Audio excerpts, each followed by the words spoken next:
Hello friends, आप Mukesh Goyal. I hope कि आप सारे बहुत अच्छे हैं। और फ्रेंड्स, हम बात कर रहे थे अपनी यूनिट नंबर 3 इन्वायरमेंटल बायोलॉजी की, उसके बारे में बात कर रहे थे। इससे पहले मैं आपको एक इन्फॉर्मेशन दे देता हूं फ्रेंड्स कि यूजीसी नेट का जो पेपर 1 है, जो कंपलसरी पेपर है, उसके रजिस्ट्रेशन ओपन है। और paper 2 environmental science code number 89 के रजिस्ट्रेशन भी ओपन है। अगर आप विलिंग हैं तो रजिस्ट्रेशन करवा सकते हैं।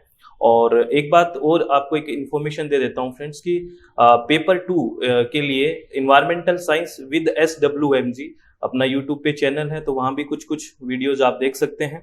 और पेपर 1 के लिए है ही SWMG success with Mukesh Goyal. चलो बात करते हैं आगे। इनवेजिव स्पीसीज या इन्वेजिव स्पीसीज या इसको बोलते हैं नॉन नेटिव स्पीसीज, ठीक है। नॉन नेटिव स्पीसीज या एलियन स्पीसीज होती है ये ऐसी स्पीसीज होती है फ्रेंड्स जो नॉन नेटिव होती है, उस स्थान की नहीं होती, बाहर से आती है और बाद में हानि ही पहुंचाती है। ये एनवायरमेंट को, ह्यूमन बीइंग को भी कर सकती है, हार्म ही करती है ये, ठीक है ना।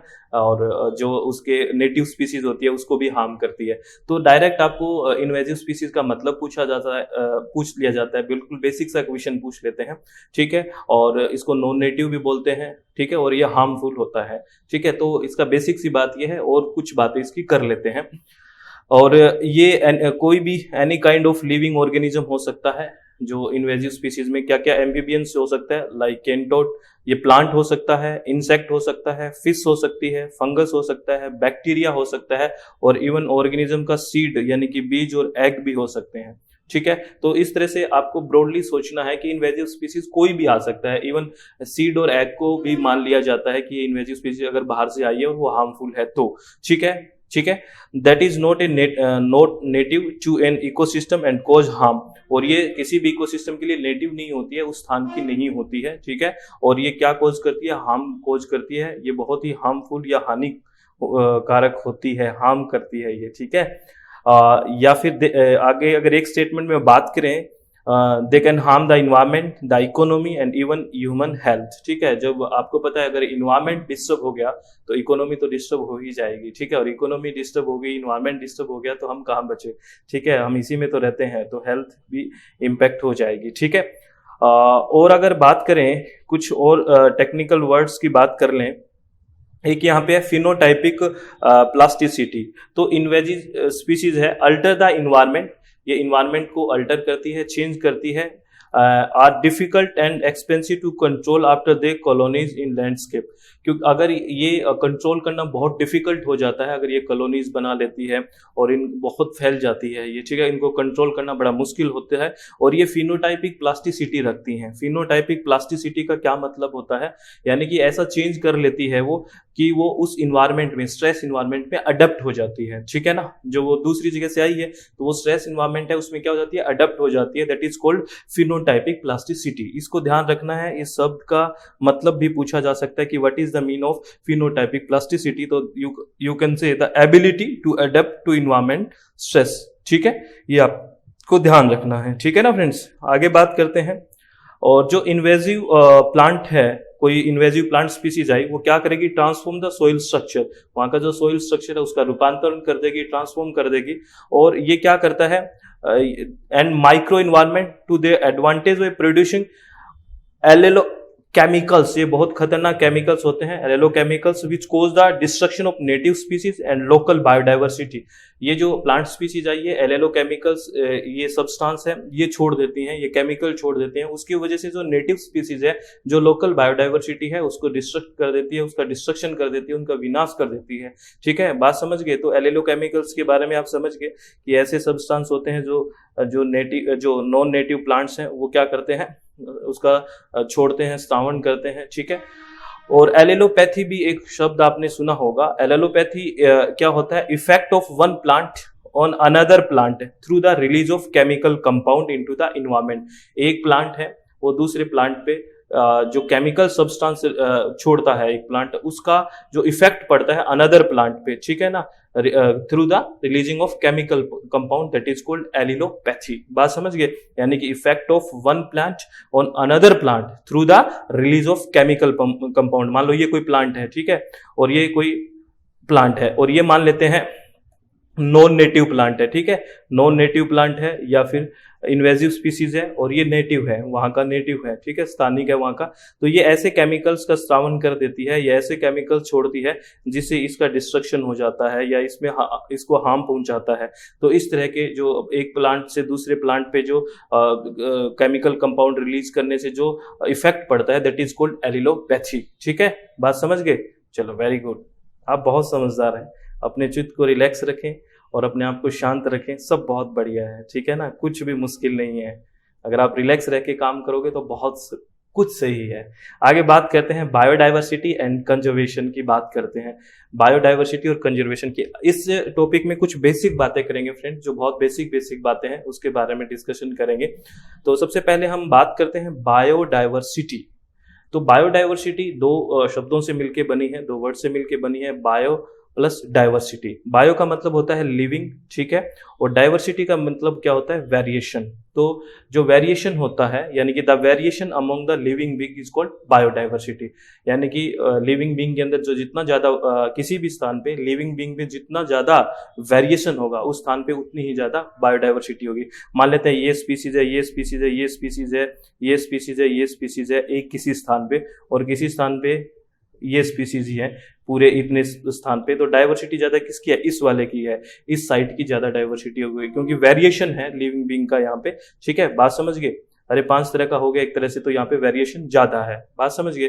तो यानी कि लिविंग बीइंग का कितना वेरिएशन है, दैट इज कॉल्ड बायोडाइवर्सिटी। ठीक है, अब बायोडाइवर्सिटी को हमें अगर क्वांटिफाई करना हो, ठीक है ना, यानी कि कितनी कहाँ पे है जैव विविधता नंबर्स में, ऐसे अगर करना हो तो कुछ टेक्निक्स हैं, उसके बारे में बात करते हैं। तो सबसे पहले हम बात करते हैं टैक्सोनोमिक डाइवर्सिटी के बारे में।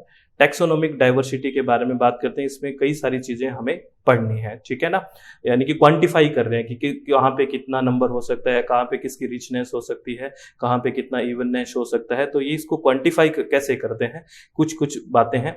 और उससे पहले हमें कुछ वर्ड्स का मतलब जानना होगा। जैसे आपने सुना होगा स्पीसीज रिचनेस क्या होता है। स्पीसीज रिचनेस क्या होता है? ये है किसी the number of a species present in ecological system. किसी भी इकोलॉजिकल सिस्टम में नंबर ऑफ स्पीसीज कितना ज्यादा है वहां पे, दैट इज कॉल्ड रिचनेस। ठीक है, it take into account only the number and not the abundance of the species. इस बात को गौर करना, ये क्या कह रहा है, बहुत इंपॉर्टेंट बात है। ये सिर्फ नंबर को काउंट करता है, अबंडेंस की बात करता है, का बात नहीं करता। इसका मतलब क्या होता है? इसको एक तरह से इवननेस का मतलब कौन सी स्पीसीज कितनी है इसके बारे में बात नहीं करता है, पर्टिकुलर स्पीसीज की बात नहीं करता, ये टोटल नंबर ऑफ स्पीसीज की बात करता है, यानी कि नंबर ऑफ स्पीसीज की बात करता है, दैट इज स्पीसीज रिचनेस। यानी कि यहाँ पे एक्स स्पीसीज भी है, वाई स्पीसीज भी है, जेड स्पीसीज भी है, ए स्पीसीज भी है, बी स्पीसीज भी है, तो ये टोटल नंबर ऑफ स्पीसीज की बात करेगा, that is called species richness. ये ना ये अकेला एक्स की नहीं बताएगा, ना अकेला वाई की बता रहा है, ये सिर्फ क्या बता रहा है? टोटल नंबर ऑफ स्पीसीज बता रहा है, that is called species richness. वहां पे कितनी रिचनेस है स्पीसीज की, that is called species richness. बात समझ में आ गई? ठीक है, very good. Species richness describe the number of different species present in area. एक एरिया के अंदर कितना नंबर डिफरेंस कितनी स्पीसीज प्रेजेंट है, बस इतना बताता है। यानी कि मोर स्पीसीज होगी तो ग्रेटर रिचनेस होगी, ये बात आप ध्यान रखना। जितनी ज्यादा स्पीसीज होगी उतनी ही ज्यादा रिचनेस होगी। अगर एक शब्द आपने सुना हो, दैट इज स्पीसीज इवननेस, ये सुना है आपने? स्पीसीज इवननेस ये क्या होता है? ये रिलेटिव अबेंडेंस को भी बताता है, यानी कि कितना मान लो यहाँ पे X Y Z A B ये स्पीसीज है, तो यहाँ पे ये बताएगा एक्स कितनी है, यानी कि रिलेटिव इसका कितना अबेंडेंस है, ये इसकी कितनी मात्रा है, ठीक है, यानी कि या फिर वाई कितनी ज्यादा है, कौन सी वहां पे डोमिनेंट ज्यादा है। इस तरह की बात जब बताते हैं कि क्या होते हैं वो स्पीसीज इवननेस कितना है, यानी कि डिस्क्राइब द रिलेटिव अबेंडेंस, यानी कि इसके एक्स और जेड के मुकाबले वाई कितनी है, यानी कि पर्टिकुलर ये बात करता है स्पीसीज की, ये कि कौन सी डोमिनेंट स्पीसीज है इसकी बात करता है, दैट इज स्पीसीज इवननेस। मेरी बात समझ में आ गई? रिचनेस और evenness. Richness total number of species सबका बता देगा, ठीक है, और इवननेस क्या होगा? कौन सी अमेंडेंट, कौन सी बहुत ज्यादा मात्रा में है, कौन सी कितने नंबर में है, स्पेशली पर्टिकुलर के बारे में भी बात करता है, तो दैट इज स्पीसीज इवननेस। ठीक है, यानी कि सिमिलर अमेंडेंस ज्यादा होगा तो मोर इवननेस ज्यादा ही होगा, यानी कि एक्स एक्स बहुत ज्यादा होगा तो यानी कि मोर इवननेस, इवन मतलब वो एक्स एक्स ही ज्यादा है। बात समझ गए ना? यानी कि पर्टिकुलर स्पीसीज के बारे में बात करते हैं, यानी कि कौन सी ज्यादा मात्रा में है, या फिर कह सकते हैं कि कि रिलेटिव अबंडेंस की बात करता है। बात समझ में आई कि नहीं आई? बिल्कुल आई ना?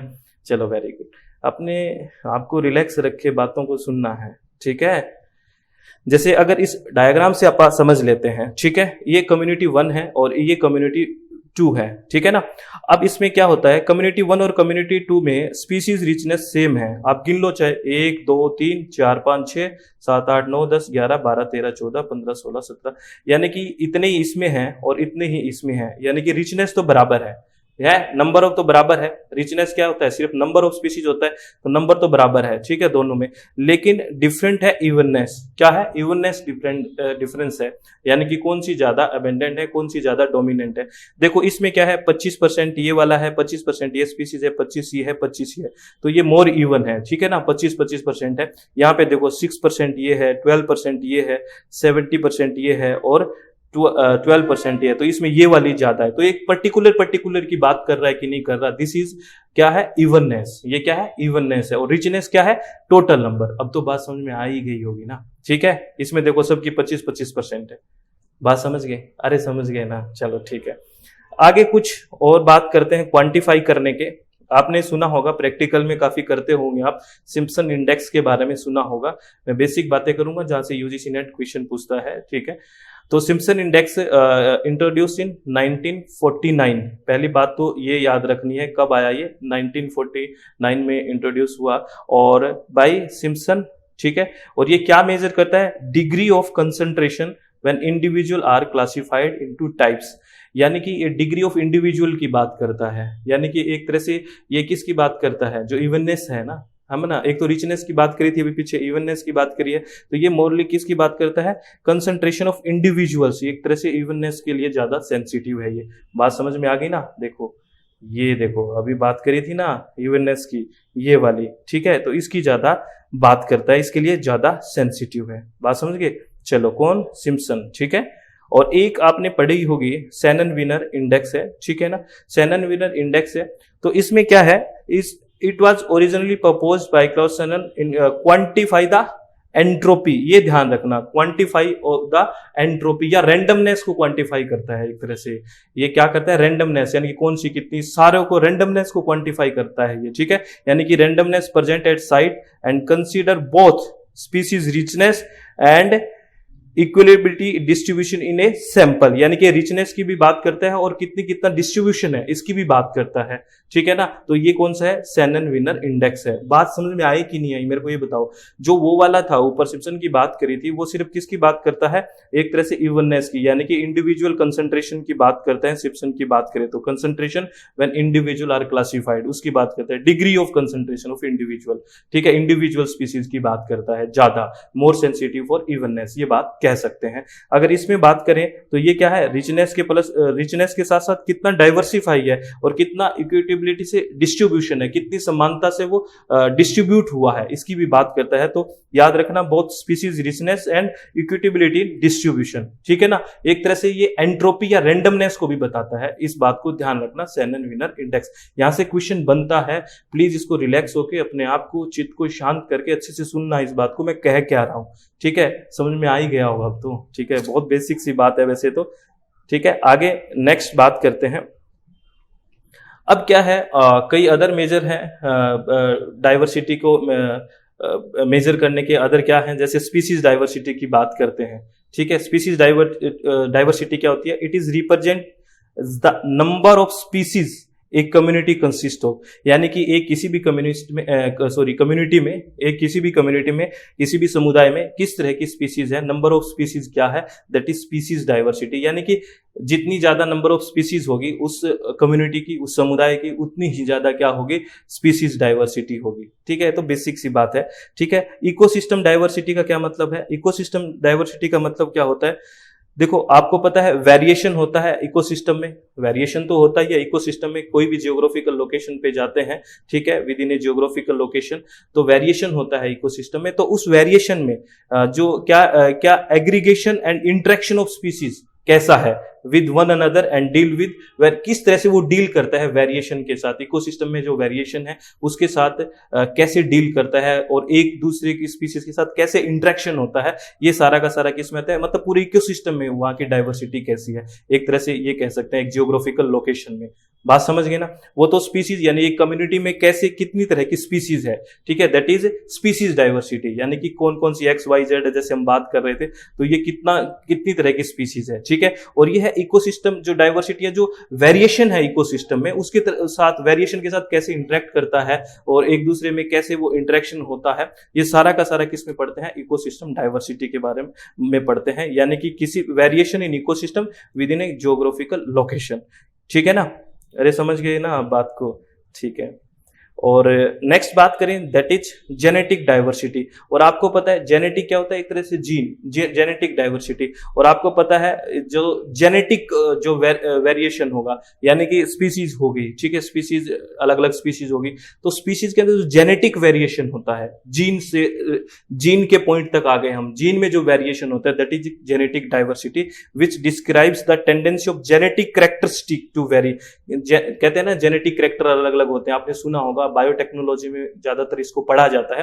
तो जेनेटिक जीन से रिलेटेड कितना डाइवर्सिफाई है या जीन से लेके कितना वेरिएशन है, that is called genetic diversity. बात समझ गए। Is the total number of genetic characteristics in the genetic makeup of species and is distinguished from genetic variability. Genetic में कितना, जीन्स में कितना वेरिएबल्स है, ठीक है ना। और आप याद रखना ये बात बड़ी इंपॉर्टेंट है, द मैग्नीट्यूड ऑफ वेरिएशन, जो वेरिएशन का जेनेटिक वेरिएशन का जो मैग्नीट्यूड है वो इंक्रीज होगा with the size and environmental parameters.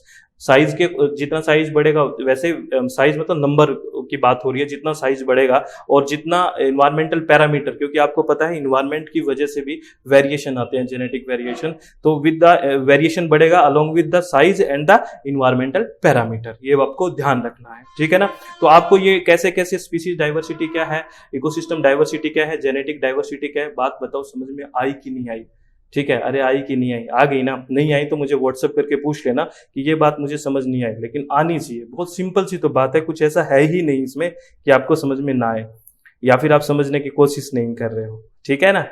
ऐसा भी तो होता है ना, आदमी जैसे एक टीचिंग स्टाइल होता है तो लर्निंग स्टाइल भी तो होता है ना, तो आपको सीखने की भी तो कोशिश करनी चाहिए। आगे है जो विटेकर है 1965 में, इन्होंने डाइवर्सिटी को 3 क्लासेस में डिवाइड किया। बड़ा अच्छा यहां से क्वेश्चन यूजीसी पूछता है, अल्फा बीटा और गामा, अल्फा बीटा और गामा 3 क्लासेस में डिफाइन किया। किन्होंने, विटेकर ने 1965 में डाइवर्सिटी को अल्फा डाइवर्सिटी, बीटा डाइवर्सिटी और गामा डाइवर्सिटी। इसको एग्जांपल से समझ लेते हैं। ये 3 साइट ले लिया अपन ने, साइट 1, ठीक है, साइट 2, ये है साइट 2, लो साइट 2, अल्फा 2 लिखा हुआ है ना इसलिए कह रहा हूं, और साइट 3, ठीक है, ये अल्फा 2 में मत जाना आप, ठीक है, अलग अलग साइट ले लो, साइट 1, साइट 2 और साइट 3, 3 साइट है, 3 लोकेशन है, ठीक है, 3 साइट है, साइट 1, साइट 2, साइट 3, ठीक है।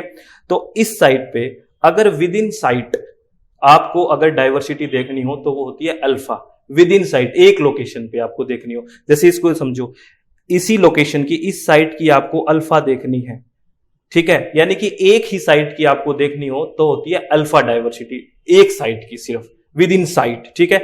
तो इस साइट की अल्फा कितनी होगी, ये अलग है स्पीसीज, ये स्पीसीज है, ये डायग्राम से स्पीसीज है, ये मान लेते हैं ये स्पीसीज अलग है, 1 2 3 4, तो इसका अल्फा कितना हो गया 4, तो ये होगी अल्फा डाइवर्सिटी। यानी कहने का मतलब एक ही साइट पे अगर बात करें, किसी भी वन साइट की बात करें, तो वहां पे कितने नंबर ऑफ अलग अलग स्पीसीज है, यानी कितनी डाइवर्सिफाइड स्पीसीज है, तो उनको गिन लेंगे, वो उसकी क्या होगी अल्फा। एक ही साइट की बात करनी है, मैं बार बार कह रहा हूं। तो इस साइट पे देखो अल्फा कितना हो गया 4, इस साइट पे अल्फा कितना हो गया 1 2, अब ये 4 मत कर देना, ये तो सेम ही है ना, ये डाइवर्सिफाई कहां है, ये तो सेम है, देखो सेम स्पीसीज है ये तो, अरे दिख रहे हैं ना, सेम ही स्पीसीज है, ये तो, और ये अलग है, तो 1 और 1 ये 2 हो गया अल्फा। अरे समझ गए इस साइट पे, अरे बात समझे कि नहीं समझे, समझ गए। और इसकी अल्फा कितनी है, ये दोनों एक ही है, सेम ही है, ये 2 और ये 3, तो इसकी अल्फा कितनी होगी 3। अरे समझ गए कि नहीं समझे। तो आपको कहे कि अल्फा डाइवर्सिटी क्या होती है, अल्फा डाइवर्सिटी होती है विद इन साइट, एक साइट की अगर बात करता है तो वो क्या होती है अल्फा डाइवर्सिटी, ठीक है, समझ गए। एक एक साइट की हमने बात कर ली, ठीक है, चलो वेरी गुड। अब अगर हम बात करें बीटा डाइवर्सिटी की बात करें, किसकी बात करें, बीटा डाइवर्सिटी की, तो बीटा डाइवर्सिटी में क्या होगा, बिटवीन द टू लोकेशन या बिटवीन द टू साइट्स की बात करें, इसकी और इसकी बात करें, इसकी और इसकी बात करें, इसकी और इसकी बात करें, तो लिखा हुआ है देखा बीटा 4 है, यानी कि इन दो साइट की अगर diversity between the two location, अगर बिटवीन द टू की बात करें, बिटवीन द टू साइट्स की बात करें, दैट इज बीटा डाइवर्सिटी, दो साइट के बीच कैसी कितना डाइवर्सिफाई है, that is beta diversity. Beta diversity से यूजीसी नेट कई बार क्वेश्चन पूछ चुका है, अपने आप को रिलैक्स होकर चित्त को शांत करके इस बात को समझना। अगर बीटा डाइवर्सिटी कहे तो साइट 1 और साइट 2 की बात करता हूं मैं, ठीक है, साइट 2 की बात करता हूं, साइट 1 और साइट 2 की कितना बीटा है, तो इन दो की बिटवीन टू साइट्स की बात करेंगे बीटा में, ठीक है। तो देखो एक एक है, ठीक है, वेरी गुड, इसमें नहीं है ना, नहीं है, एक इसमें ये भी नहीं है तो दो, एक दो, और इसमें ये नहीं है, इसमें नहीं है तो तीन, और ये है तो कट जाएगी ये, क्योंकि डाइवर्सी नहीं है, डाइवर्सिफाई नहीं है, सेम है कि नहीं है, बिल्कुल सेम है। डाइवर्स कौन सा होता है, जो अलग हो, तो ये तो सेम है तो ये कट जाएगा, नहीं गिना जाएगा। तो एक दो तीन अलग हो गए, ये इसमें है उसमें नहीं है तो ये भी अलग हो गया, तो चार, तो कितना हो गया बीटा डाइवर्सिटी साइट 1 और साइट 2 के बीच, कितना हो गया, 4 हो गया। आपको समझ आ रहा है ना मैं क्या कह रहा हूं, अरे बता दो भी समझ में आ रहा है कि नहीं आ रहा, दोबारा बताऊं क्या, चलो दोबारा सुन लो, ठीक है, दोबारा सुन लो एक बार दोबारा। बीटा क्या होता है, बिटवीन द साइड्स, बीटा क्या है, बिटवीन साइड के, बिटवीन द टू साइड्स में कितना डाइवर्सिफाई है, तो इसकी बात करें, देखो इसकी क्या है, बीटा 4 है, तो इसमें अलग अलग होनी चाहिए दोनों में, इन साइड में सेम नहीं होनी चाहिए, सेम होगी वो कट जाएगी, इसमें तो डाइवर्सिफाई कहां हुआ, सेम है ये सेम है, ठीक है। अब कितना हो गया, एक दो तीन और एक ये चार, ये चारों है ना डाइवर्सिफाई, तो बीटा क्या हो गया, 4 हो गया, तो समझ में आ ही गया होगा। अगर इनकी देखें बीटा डाइवर्सिटी, इन दो की देखें, ये साइड 2 और साइड 3 की देखें, साइड 2 और साइड 3 की देखें बीटा डाइवर्सिटी, तो क्या होगी देखो, तो सेम वाली काट देनी है, सेम वाली क्या है काट दोगे, और जो डिफरेंट है उनको काउंट कर लोगे, तो देखो सेम कौन सा है, यहाँ पे एक बार देखना, सेम कौन सा है, ये सेम है काट दो, ये सेम है काट दो, और कोई सेम है क्या, नहीं है, ठीक है, तो एक दो और तीन, ये तो सेम है, दोनों ही कट जाएगी ना, सेम है, ठीक है, ये सेम है कट गया, तो कितनी है डाइवर्सिटी, बीटा डाइवर्सिटी इन दो के बीच कितनी है, एक दो और तीन, देखो तीन है ना, अरे है कि नहीं, चलो और इसकी देख लेते हैं बीटा डाइवर्सिटी कितनी है, इस वाले की, इन दो के बीच देख लेते हैं कि, क्योंकि बिटवीन टू साइड्स ही देखते हैं, ठीक है, तो इन दो के बीच भी देख लेते हैं, ये अपना साइट 1 थी, ये साइट 2 थी, ये साइट 3, चलो इसमें देखते हैं, इसमें सेम वालों को काट दो, कोई सेम है क्या, इसमें कोई सेम नहीं है, दोनों में अलग अलग है, तो एक दो तीन चार पांच, ठीक है, तो बीटा की क्या होगी, इसकी 5 हो गई। अरे समझ गए ना, अब इसको दो बार मत गिन लेना, बार बार कह रहा हूं, इसको दो बार गिन लो, तो सेम ही है ना, डाइवर्स कहां है, समझ गए, ये होगी बीटा डाइवर्सिटी। तो अल्फा क्या होता है, one side, only one side की बात करें तो अल्फा, बिटवीन टू साइड्स की बात करें तो बीटा, बीटा से क्वेश्चन पूछा गया है फ्रेंड्स। अगर गामा की बात करें तो पूरा का पूरा, गामा का पूरा जितनी साइड से अगर सब की बात करें तो वो क्या होगा गामा। अल्फा क्या होता है, एक का, बीटा बिटवीन 2 का, और गामा होल पूरा का पूरा कितना है, ठीक है, पूरा का पूरा बात करो पूरे के पूरे की, तो इसकी डाइवर्सिटी पूरे की बताओ कितनी है, ठीक है। चलो सारी साइड्स को इंक्लूड कर लेते हैं गामा में, ठीक है। तो देखो जो सेम है उसको काट देना है, तो इसमें देखो एक, इसमें कितनी डाइवर्सिटी है, एक दो तीन चार, ठीक है, चारों अलग है, और 5, या ये ले या ना ले, नहीं लेना, ये नहीं लेना क्योंकि ये इसमें आ गया, तो ये हो गया 1 5, और ये इसमें आ गया, ये इसमें आ गया, ये बच गया 6, तो गामा कितनी है 6, गामा कितनी है 6। अरे समझ में आई ना, सेम होगी वो कटेगी, बात समझ में आ गई ना, सारे सब में देखनी है गामा, सब में देखोगे गामा, ठीक है, समझ में आई कैसे गिनी, दोबारा गिन के बता देता हूं, ठीक है, दोबारा गिन के बना देता हूं रे, ठीक है सर हम देख रहे हैं, रोक के देख लेंगे, नहीं मैं दोबारा बताऊंगा, ठीक है, दोबारा सुनो, 1 2 3 4, अब देखो इसमें ये अलग है, सब में ये किसी में नहीं है, तो 5, ये कट गया क्योंकि इसमें यहां काउंट हो गया, ठीक है, और ये यहां काउंट हो गया, देखो तो ये कट गया, और ये यहां काउंट हो गया तो ये भी कट गया, तो ये एक, ये 6, समझ में आ गई, तो गामा कितनी है 6। अल्फा बीटा गामा समझ में आ गई होगी, बता दो भी, अरे यहां से क्वेश्चन आता है, ये मैंने लैंग्वेज में लिख रखा है, ठीक है, species diversity in A given community, ठीक है ना, एक गिवन एक कम्युनिटी की बात करें तब, और बीटा डाइवर्सिटी बिटवीन 2 की बात करता है, ठीक है ना, ठीक है, arise due to the present of different micro habitat niche वगैरह की वजह से ये क्या होता है, बिटवीन द टू आ जाता है। निस पढ़ा है ना हमने, ठीक है। और गामा क्या होता है, ठीक है। और ये टोटल लैंडस्केप सब में, ये तो आपने को समझा ही दिया, अब सारी बातें समझ में आ ही गई होगी, ठीक है। कोई डाउट नहीं है ना फ्रेंड्स, डाउट रखना ही नहीं चाहिए जीवन में। देखो अपने आप को, चित्त को रिलैक्स करो और फिर चीज़ों को करो तो सारी चीज़ें समझ में आ जाती है। अपने आप को सीखने की प्रवृत्ति में लेके आओ, है ना। धीरे धीरे चीज़ों को सीखने की कोशिश करो, सब बहुत बढ़िया होगा। और किसी भी तरह की कोई भी टेंशन जीवन में नहीं है फ्रेंड्स, हमने बना रखी है, मुझे लगता है। अगर आप पॉजिटिव एनर्जी के साथ काम करें तो कुछ भी तो मुश्किल नहीं है। आराम से रिलैक्स होकर अपनी तैयारी करो, सेल्फ मोटिवेटेड रहने की कोशिश करो और आपका एम है उस पर फोकस रखो, सब बहुत अच्छा होगा और आप खुश रहें। All the very best. Thank you, thanks a lot friends.